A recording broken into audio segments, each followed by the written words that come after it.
Okay, happy new week, everyone, and welcome to another week for our course titled Theories of Personality. Theories of Personality or Personality Theories. So this week, we are going to be looking at the existential and Eastern perspective. Existential and Eastern perspectives.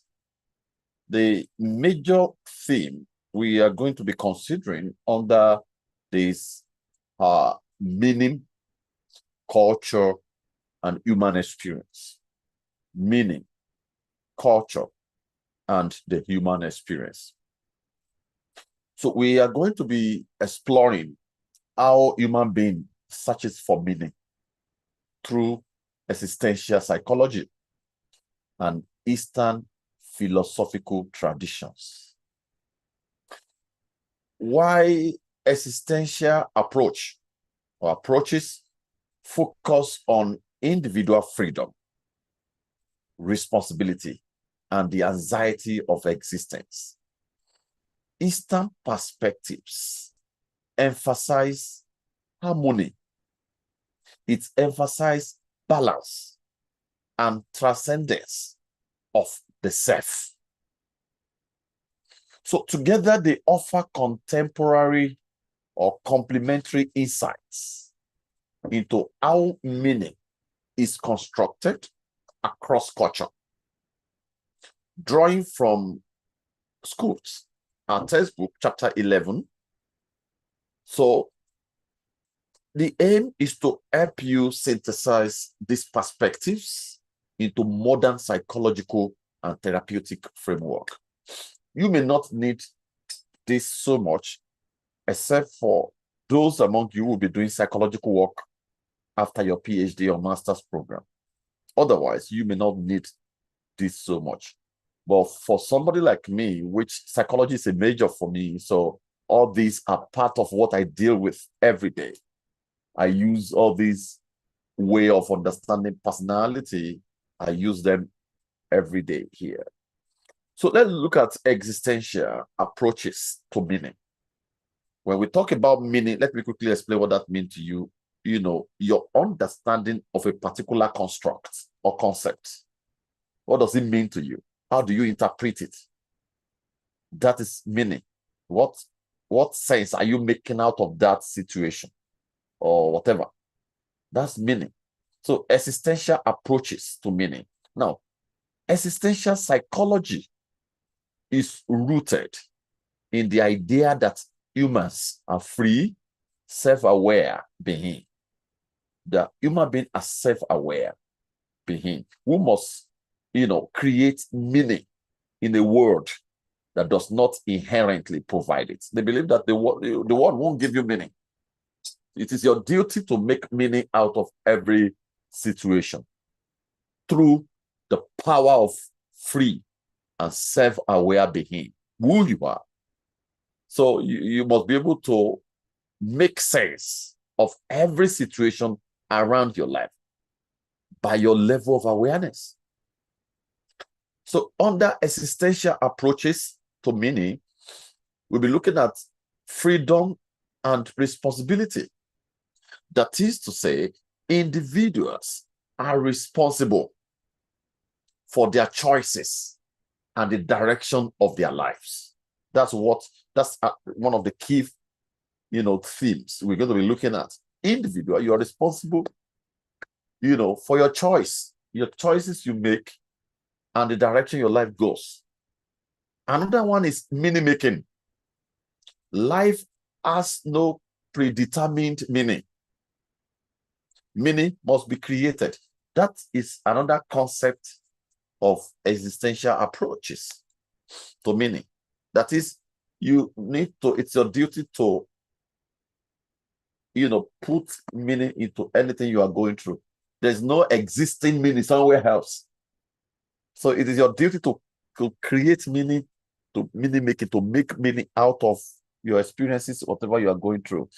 Another one is anxiety and authenticity. Anxiety and authenticity. Awareness of death and uncertainty will always produces anxiety, which can lead to authentic living. Okay. The fact that you're aware that people are going to die and nothing is sure makes you anxious and puts you on your toe. And this can lead to, it makes you to be serious with life. It makes you to pay attention to whatever you are doing sometimes, because you don't have all the time. So sometimes awareness that if you don't read your exam, you're going to fail makes you anxious and read. So anxiety and authenticity sometimes, is our construct. It's our construct. Another one is isolation and connection. That humans seeks connection, but ultimately face existential, aloneness. Human, we always seek connection, but ultimately they will face existential aloneness. Regardless of the connection, by the time the reality comes, you are not going to see anyone. One of those scholars that work in this field, one of them is called Viktor Frankl. Viktor, Viktol, Viktor,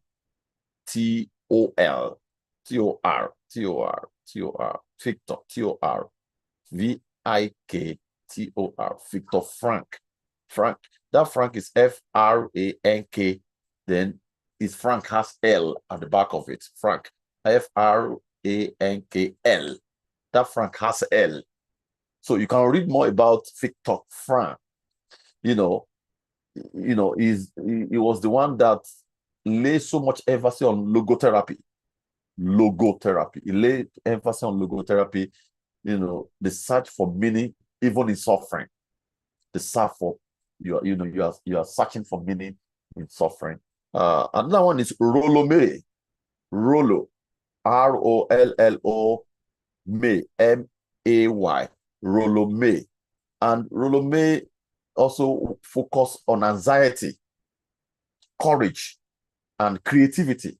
That's what Rollo May, worked on. Rollo May worked on. He focused on anxiety, courage, and creativity. Another one is Jean-Paul Sartre. Jean-Paul, Jean, Jean-Paul Sartre, Sartre, Sartre. Okay, Jean-Paul Sartre. He argued that existence precedes essence. Many humans divine themselves through actions. Humans divine themselves through action. Humans divine themselves through actions. All right? Existence precedes essence. That's what Jean-Paul Sartre is saying. And, when we look at the application, existential therapy, we use it in existential therapy to help individual confront life uncertainty, take responsibility for choices, develop authentic identities, and find meaning in adversity. Existential therapy. Some therapists are specialized using that approach. Let's move forward to Eastern perspective on meaning. Eastern perspective on meaning. We just look at existential approaches. Existential approach. That's one you just checked now. Now we want to look at Eastern perspective. Now, Eastern tradition in church, if you remember, we have Eastern tradition. At a point, there was a break in the West and East. Okay, the Western go on their own, the Eastern go on their own. Those people that moved out in Reformation, at a point they broke it. So when you look at Catholic, there's an Eastern tradition in Catholic, and there's a Western tradition. So most of the time, that of Western traditions, but the Eastern traditions are there. I don't know how many of you watched when the new Pope was, his ministry was inaugurated. The Eastern traditions were well represented. Their dressing is a bit, they are orthodox too, but their dressing is a bit different. So also in Anglican, we have Eastern tradition too. Okay. So there are Eastern tradition. Okay. And they have, in this area I'm talking about now, when we talk about Eastern tradition, we are talking about those who are outside your belief, who are not in your belief. They are called Eastern perspective. They are not Christians. Okay, they are different. They have different orientation, different meaning about life. Example of them, by the time I begin to mention that, you understand what I'm talking about. People in that category, the people who are into Buddhism, they are part of Eastern perspective traditions because they focus on overcoming suffering through detachment and enlightenment. They believe that when you detach yourself and enlighten yourself, you can overcome suffering. That is Buddhism. Then Hinduism, Hinduism, they emphasizes duty, karma, duty or karma.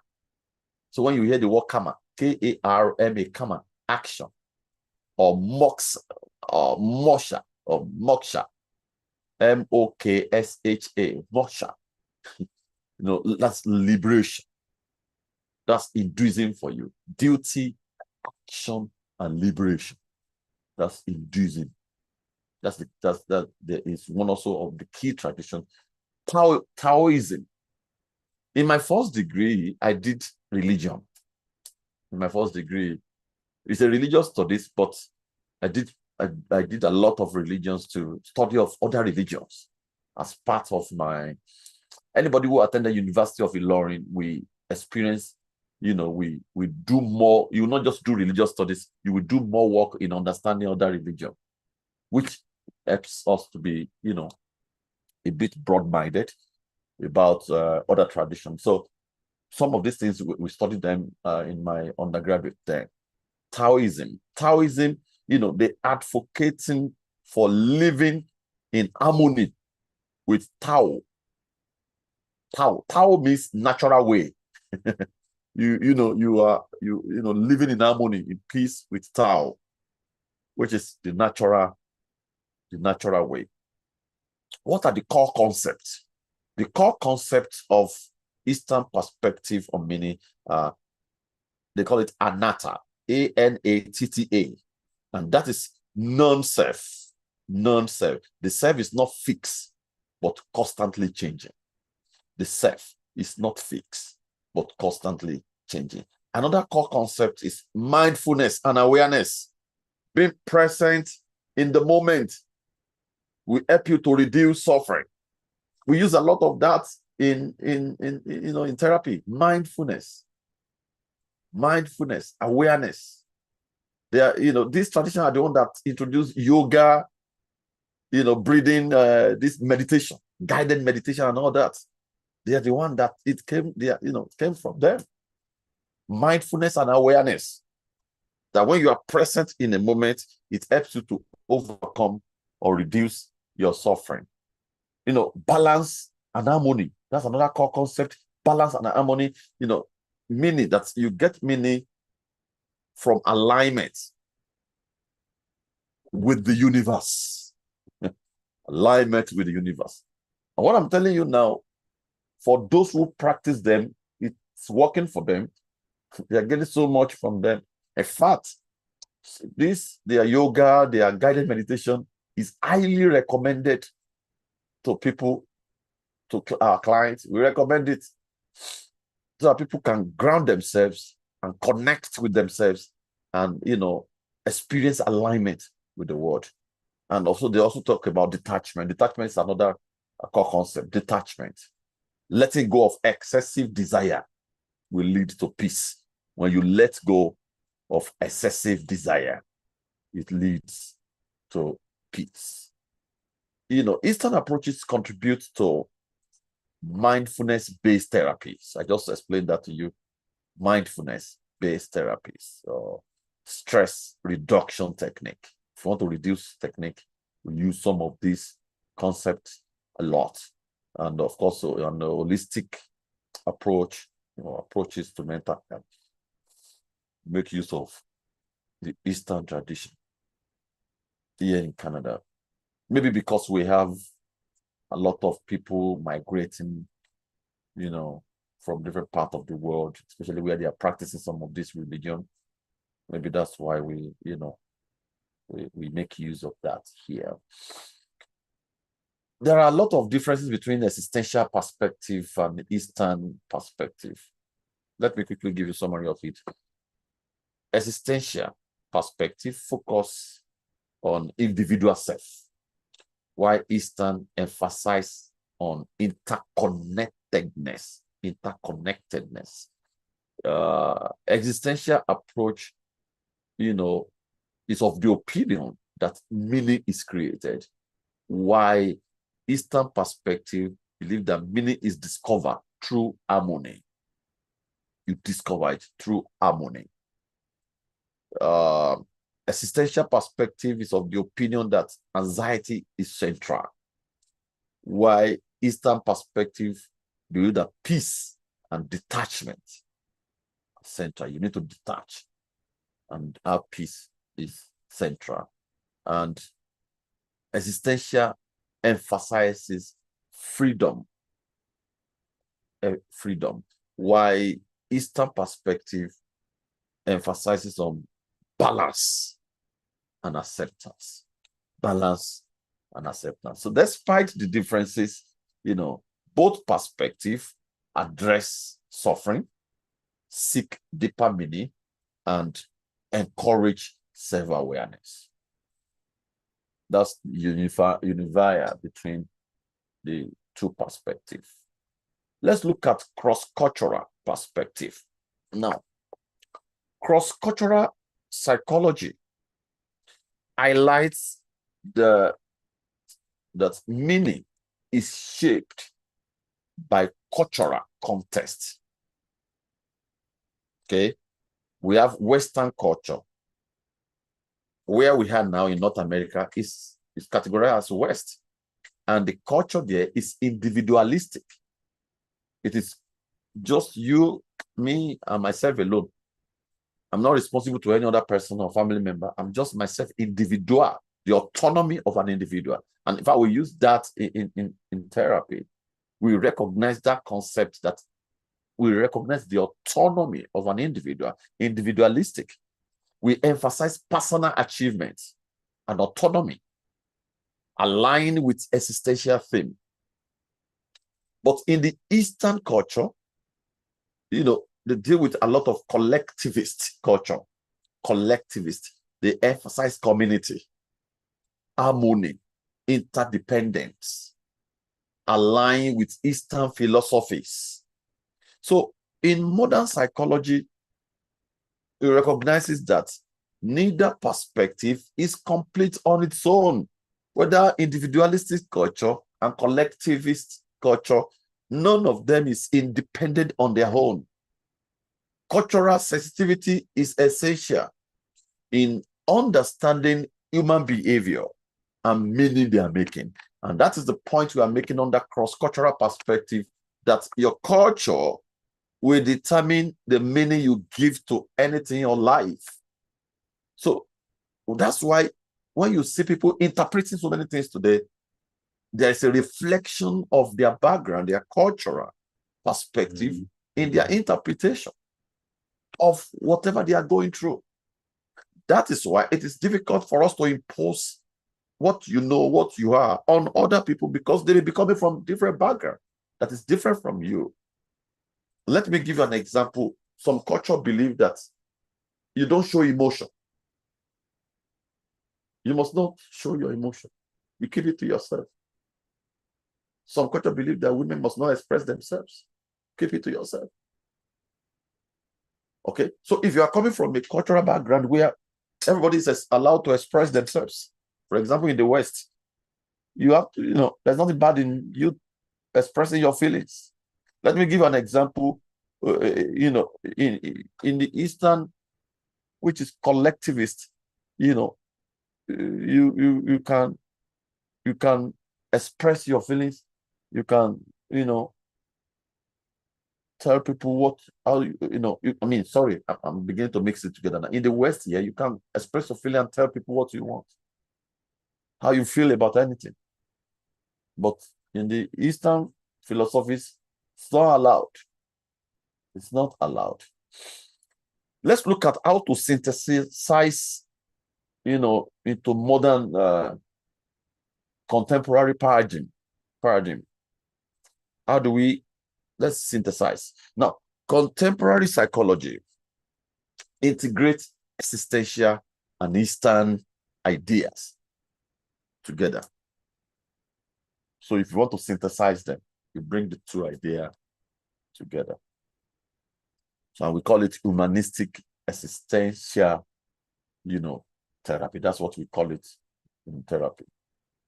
Humanistic existential. That is, you combine meaning making with personal growth. You focus on authenticity and self-actualization. So you're combining those things together. And in mindfulness-based approaches, you derive from Eastern tradition and used in therapies like mindfulness-based stress reduction, MBSR. So, it is used there. Then we have positive psychology, which emphasizes meaning, purpose, and well-being. Integrate both individual fulfillment and relational harmony. And we have integrative counseling models, combining of Western and Eastern approaches, address both personal identity and collective belonging. So these are the aspects where we can use it to support people. But like I've said, you may not need so much of this. You may not need so much of this. But we use them a lot in therapy. So existential and Eastern perspective provide rich complementary framework for understanding human and meaning they make. Now, existentialism challenges individual to create meaning through freedom and responsibility, while Eastern tradition invites individual to discover meaning through harmony and transcendence. So together, they shape modern psychological paradigm that are more holistic, culturally sensitive, and effective in addressing the complexities of human experience. So that is why some of the masters, if you do masters here or you study here, you get to a place where you will have to bring the two perspectives together to support your clients. For those of you who will be interested, if we have somebody who is interested in going into psychology, you can see me for more explanation on this. But if you are going to be working as a churchman, as a pastor, back there, you may not need so much of this. So I'm not going to stress you so much and giving you so much on this, but this is just for you to know. Like I've told you, if you're studying masters or PhD, that's why we call you scholar, because you are not a novice in anything. You know a bit of everything. All right, that's what makes you a scholar. When they're talking about anything, you can contribute. In academic parlance, you can say something meaningful. You can contribute. You're not a novice. You're talking about something, just looking. So you must know all these things, little things about everything. That's what makes you a doctor of philosophy or doctor of whatever. So I hope you will read the portion assigned for this week and you will have more understanding of this. All right. Enjoy this week and take care, everyone.